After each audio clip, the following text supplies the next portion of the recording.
اعوذ باللہ من الشیطان الرجیم۔ تختی نمبر 11 مشق سکون۔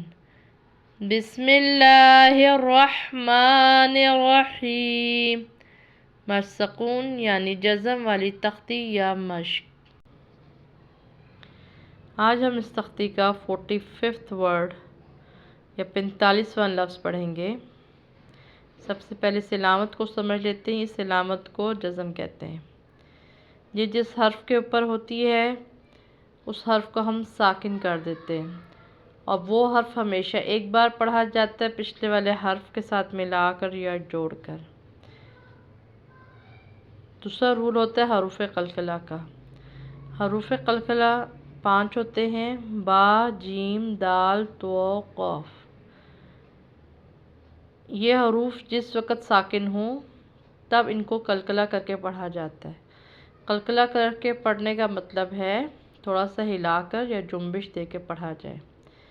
یہاں پر چونکہ ہمارے پاس جو حرف ساکن ہو رہا ہے وہ ہا ہے، جو کہ ان حروف میں سے نہیں ہے، اس لیے ہم یہاں پر قلقلہ نہیں کریں گے، اور اس کو اتنا معمولی نہیں سمجھنا۔ اس رول کو اس پہ ذرا سے آپ نے خیال کر کے اس کو پڑھنا ہے، یعنی بے دہانی میں اس کو قلقلہ نہیں کرنا۔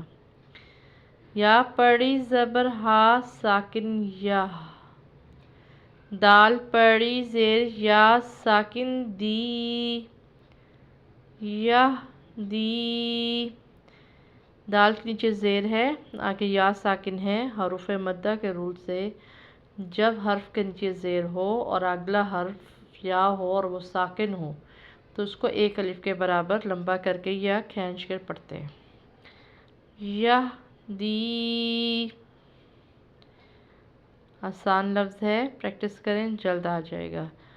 یہاں پر بس اس چیز کا خیال کرنا ہے کہ ہم نے اسے قلقلہ ہونے سے بچانا ہے۔ اللہ حافظ۔